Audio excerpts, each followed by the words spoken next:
Hi అండి, welcome to family vlogs. CBSE వాళ్ళకైతే అప్పుడే హాలిడేస్ వచ్చాయి. అంటే ఒక 10 ఆర్ 15 డేస్ వీళ్ళకి హాలిడేస్ ఇస్తారు. మళ్ళీ స్కూల్ రీఓపెన్ చేస్తారు కదా. సో ఈ 10 డేస్ మేము ఎక్కడైనా ట్రిప్కి వెళ్దామనేసి ప్లాన్ చేస్తుంటే మా సిస్టర్ ఇక్కడికి రండి అనేసి బెంగళూరుకి అయితే ఇన్వైట్ చేసింది. సరే అనేసి మేము అమ్మ వాళ్ళము అందరం కలిసి అక్కడికి వెళ్ళాము. ఇంతవరకు మేము కూడా సిస్టర్ వాళ్ళ ఇంటికి అయితే వెళ్ళలేదు. వాళ్ళు 2 years అవుతుంది బెంగళూరులో సెటిల్ అయ్యేసి. సరే అనేసి ఒక 4 days అయితే ప్లాన్ చేసుకున్నాము. ఇక్కడ మేము బస్ కోసం అయితే వెయిట్ చేస్తూ ఉన్నాము. మాకు ఇంకా 45 minutes టైం ఉంది. ఈ 45 minutes మాకు ఎట్లా గడిచింది అంటే అసలు మేము ఒక 1 year అట్లే బస్ స్టాప్లో ఉన్నామా అన్న థాట్లోకి అయితే వెళ్ళిపోయాము. అంత గోల గోల చేశారు. అసలు ఉండడు. అక్కడ రోడ్డు మీదకి వెళ్ళాలంటాడు, లేదంటే చుట్టూ తిరుగుతాడు, అందరికీ బాయ్ చెప్తూ ఉంటాడు. అసలు ఒక చోట ఉండడు, కూర్చోబెట్టిన చోట ఉండడు, అటు ఇటు తిరగాలనే ఉంటారు.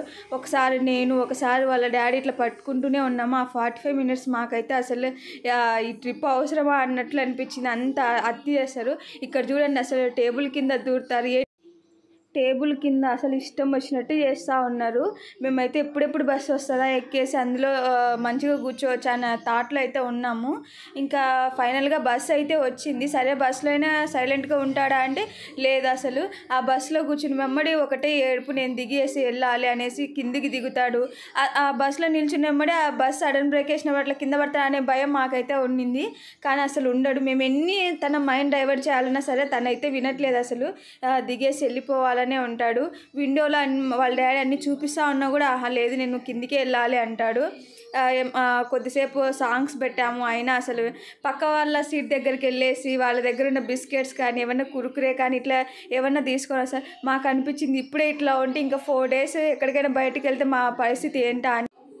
ఈ 45 minutes ఇట్లా ఉంటే ఇంకా 4 days బయటికి వెళ్తే ఎట్లా ఉంటుంది అనేసి నాకు ఆ భయం అయితే ఉండింది. కాకపోతే ఏంటంటే మా మమ్మీ వస్తుంది కాబట్టి తనే మొత్తం హ్యాండిల్ చేస్తుంది. వీళ్ళు కూడా అంతే. మా మమ్మీ ఉంటే నా దగ్గరికి అయితే రారు, మొత్తం మా మమ్మీ దగ్గరే ఉంటారు. అండ్ మీ ఇంట్లో కూడా పిల్లలు ఇట్లా బయటికి వెళ్ళినప్పుడు ఇట్లాగే అల్లరి చేస్తా అట్లా ఉంటారా? ఉంటే కామెంట్ చేయండి. అలాగే ఎవరైనా నా ఛానల్ని సబ్స్క్రైబ్ చేసుకోకుంటే ప్లీజ్ సబ్స్క్రైబ్ చేసుకొని అలాగే చిన్న లైక్ ఇవ్వండి.